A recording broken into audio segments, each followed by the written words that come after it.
বিসমিল্লাহির রহমানির রহিম। আসসালামু আলাইকুম সম্মানিত ভিউয়ার্স, আশা করি সকলেই ভালো আছেন। স্বাগতম আজকে ইউসুফ বিডি ইউটিউব চ্যানেল থেকে। তো আজকে আমরা আপনাদেরকে ভয়াবহ একটা বিপদ এবং গুরুত্বপূর্ণ একটা বিষয় সম্পর্কে তথ্য দিব, যে তথ্যটা জানলে আপনিও এই ভয়াবহ বিপদ বা দুর্ঘটনার হাত থেকে আপনিও আপনার পরিবার এবং আপনার বাড়িটাকে সেভ করতে পারবেন।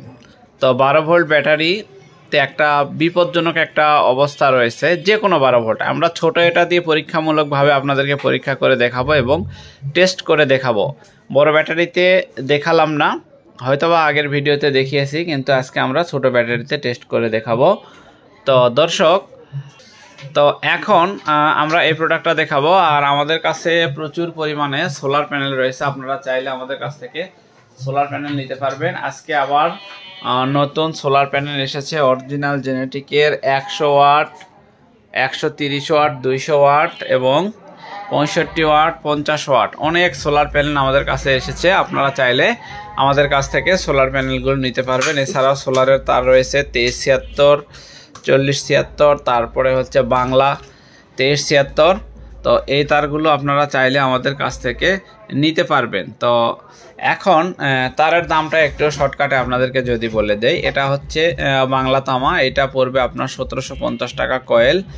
তো ম্যাক্সিমাম 5-7 বছর চালাইতে পারবেন, কোনো সমস্যা নেই, বেশি চলবে, আমি একটা নির্দেশনা দিলাম। তো এইটাও তাই তামা, এইটা আপনারা চাইলে সোলারেও কালেকশান দিতে পারবেন এবং ব্যাটারি থেকে ফ্যান লাইটেও কালেকশান দিতে পারবেন 2350 টাকা।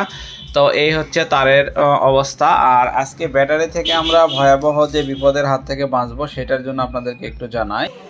তো দর্শক, এটা 30 অ্যাম্পিয়ারের ছোট্ট একটা ব্যাটারি এবং এই ব্যাটারি থেকে আমরা চার্জ কিছু কমায়েও নিয়েছি, তারপরেও দেখায় যদি দুইটা ব্যাটারি একত্র হয়ে যায়, দুইটা তার একত্র হয়ে যায় কি অবস্থা হয়। দেখেন, তার পুড়ে একদম তারের মাথা কালো হয়ে গেছে, অর্থাৎ শুধুমাত্র একবার নেগেটিভ এবং পজিটিভ একত্র হয়েছে। আর এই জায়গাতে হাত দেওয়ার অবস্থানে নেই, প্রচুর পরিমাণে গরম হয়ে গেছে। তো এটা যদি কোনোভাবে আরও মোটা তার, ভালো তার দিয়ে যদি একবারে এইভাবে লেগে থাকে এর সঙ্গে, তাহলে যতক্ষণ না ব্যাটারি চার্জ শেষ হবে ততক্ষণ পর্যন্ত এখানে ফায়ারিং হবে, গরম হবে, তার একদম আগুন জ্বলে উঠবে, ভয়াবহ অবস্থা। আপনার বাসা বাড়িটা অগ্নিসংযোগ হওয়ার জন্য এইটুকুই যথেষ্ট। তো এটা থেকে বাঁচার উপায় কি, এটা থেকে বাঁচার রোধ কি, এটা নিয়ে একটা ভিডিও এবং এটা নিয়ে আজকের আলোচনাটা করব। তো প্রিয় দর্শক, এটা কিন্তু ছোট ব্যাটারিতে আপনাদেরকে একটু দেখালাম। আর যদি বড় ব্যাটারি হয় কিংবা যদি আরও বেশি অ্যাম্পিয়ারের ব্যাটারি হয়, প্রচুর গরম, আমার হাতে ফোসকা পড়ে গেছে, তো হয়ে যায়, তো সেই ক্ষেত্রে আপনারা দেখবেন যে আরও বেশি ফায়ারিং করবে, আরও প্রচুর পরিমাণে ফায়ারিং করবে। আমি আপনাদেরকে দেখিয়েছি, তো হাতের অবস্থা খুবই খারাপ। তো দর্শক, এটা থেকে বাঁচার জন্য আমাদেরকে অবশ্যই কিছু পন্থা অবলম্বন করতে হবে। কারণ আমরা এখান থেকে একটা তার, এইখান থেকে একটা তার নিয়ে গিয়ে আমরা সরাসরি ফ্যান এবং লাইট ব্যবহার করি। তো এখানে ফ্যান লাইট ব্যবহার করার সময় অনেক সময় দেখা যাচ্ছে ফ্যানের গোড়ায় তার খুলে দুইটা একত্র হইতে পারে, অথবা দেখা যাচ্ছে যে এলইডি বাল্ব যেখানে জ্বালায় সেখানে হোল্ডারের ভিতরেও খুললে দুইটা তার একত্র হয়ে আগুন ধরতে পারে। তো সেই ক্ষেত্রে আমরা এরকম একটা সার্কিট ব্রেকার ব্যবহার করতে পারবো। তো এই সার্কিট ব্রেকারটা আপনার কি কাজ করবে, যখনই নেগেটিভ পজিটিভ একত্র হবে কোনো জায়গায় ডিসি সংযোগের, তখনই দেখতে পারবেন যে সার্কিট ব্রেকারটা অটোমেটিকলি বন্ধ হয়ে যাবে। তখন আপনার বাসা বাড়িতে আর আগুন ধরবে না, বা আপনার তার পুড়ে নষ্ট হবে না, ব্যাটারিটাও আঘাতপ্রাপ্ত হবে না, ব্যাটারিটাও নষ্ট হবে না। আসলে এটা একটা ভালো বুদ্ধি এবং ভালো পন্থা। এই পন্থাটা আমরা অবলম্বন করলে আমরা বেঁচে যাব, অন্যথায় আমাদের ব্যাটারির ক্ষতিগ্রস্ত হবে। যদি ইনভার্টার থাকে, আইপিএস থাকে কিংবা যে কোনো প্রোডাক্ট থাকে, সেইটাও কিন্তু ক্ষতিগ্রস্ত হবে। তো এটা থেকে বাঁচার জন্য আমরা এরকম একটা অটো সার্কিট ব্রেকারটা ব্যবহার করব। একটু যদি আপনাদেরকে আমি দেখানোর চেষ্টা করি।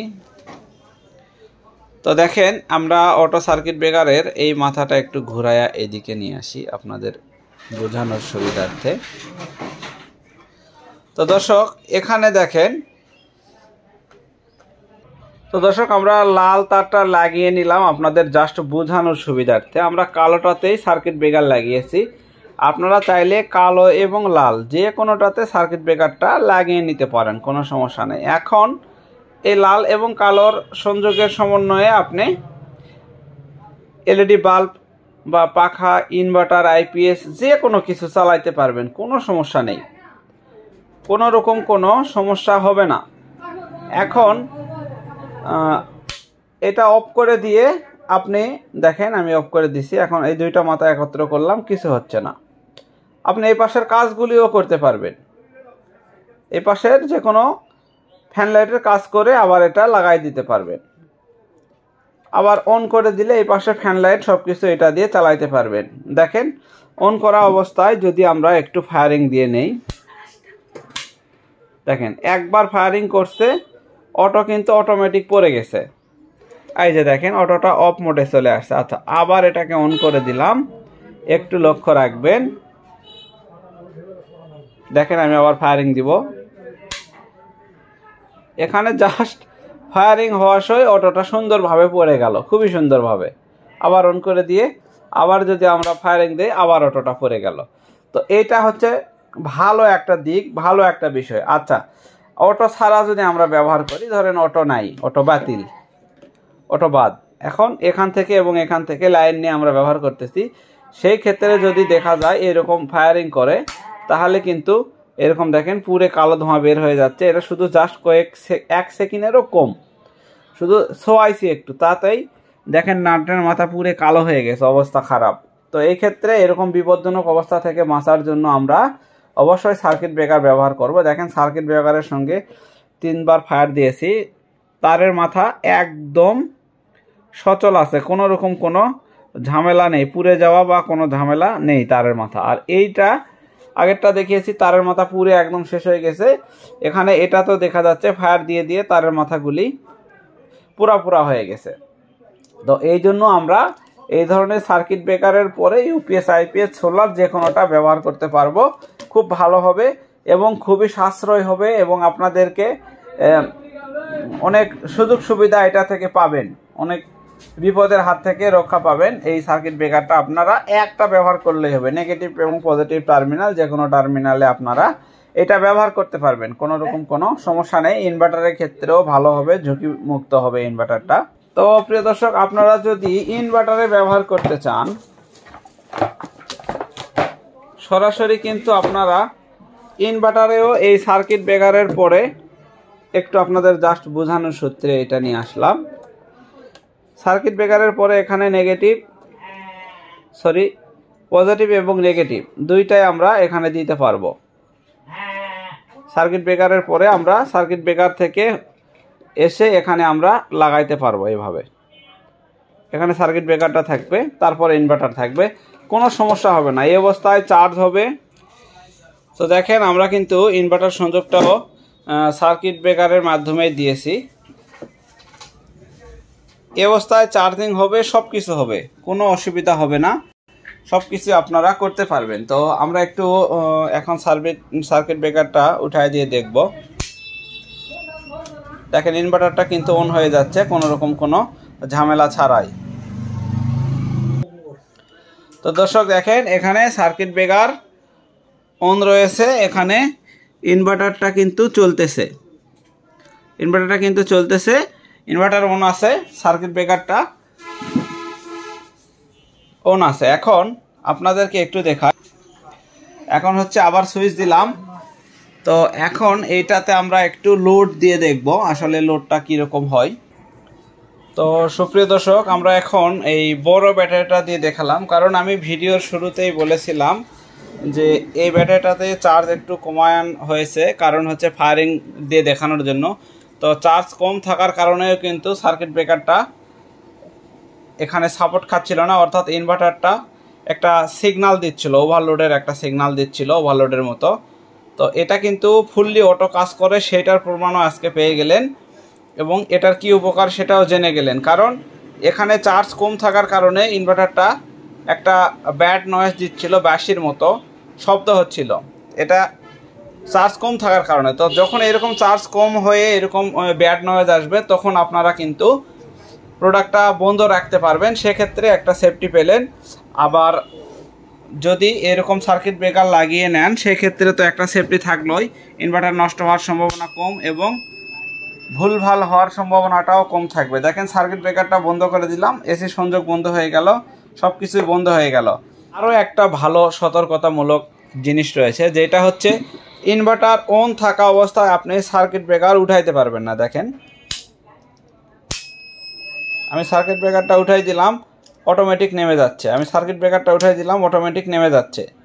আর সার্কিট ব্রেকারটা ইনভার্টারটা অফ করে দিলাম। দেখেন একটা সেফটি ডিভাইসের কত সুযোগ সুবিধা থাকে। ইনভার্টারটা অন অবস্থায় এখানে সংযোগ দিবেন, ব্যাটারিতে সংযোগ দিবেন, সরাসরি ইনভার্টারে গিয়ে একটা ধাক্কাও মারতে পারে। কিন্তু সার্কিট ব্রেকারে দেওয়ার কারণে অন অবস্থায় সার্কিট ব্রেকার অনে নিচ্ছে না। ইনভার্টারের সুইচ অফ করে দিছি, এখন আমার সার্কিট ব্রেকারটা অন হবে। এটা সার্কিট ব্রেকারটা অন হয়ে গেল। দেখেন আমি হাত দিয়ে অফ করে দিলাম, আবার অন করে দিলাম। সার্কিট ব্রেকারটা অন হয়ে যাওয়ার পরে এখন আমরা ইনভার্টারে সুইচ দিলে আমরা এসি সংযোগটা পাবো। এসি সংযোগ চলে আসছে, এখন এটা চলতে থাকবে। যদি ব্যাটারি লো হয় তাহলে একটা ব্যাড নয়েজ আসবে, বিভিন্ন সমস্যা হবে, দেখতে দেখতে দেখা যাবে এক পর্যায়ে সার্কিট ব্রেকারটা অটোমেটিকলি পড়ে গেছে। তো এটা একটা ভালো সুযোগ সুবিধা রয়েছে। আর এখানে যদি কোনো ত্রুটি বিচ্ছেদ কোনো সমস্যা হয় সার্কিট ব্রেকারটা এখানে অটোমেটিক পড়ে যাবে। পড়ে যাওয়ার পরে ত্রুটি অবস্থায় আপনি সার্কিট ব্রেকারটা যত এদিকে তুলে দেন এটা উঠবে না। দেখেন জোর করে তুলে দিলেও উঠবে না, এটা অটোমেটিকলি নেমে যাবে। এখন কি করতে হবে আপনাকে, ইনভার্টারের এই যে এখানে যে সুইচটা রয়েছে সুইচটা অফ করে দিয়ে আপনি পুরো লাইনটা চেক করে ভালোভাবে দেখে নেওয়ার পরে আবার এই সার্কিট ব্রেকারটা উঠাই দিতে পারবেন। এর আগে আপনি আর এই সার্কিট ব্রেকারটাকে কখনোই এরকম চেষ্টা করলে উঠবে না। তো প্রিয় দর্শক, এটা হচ্ছে ভালো একটা সিস্টেম, ভালো একটা পদ্ধতি, আপনারা চাইলে এইভাবে ব্যবহার করতে পারবেন। তো ধন্যবাদ সবাইকে, আসসালামু আলাইকুম।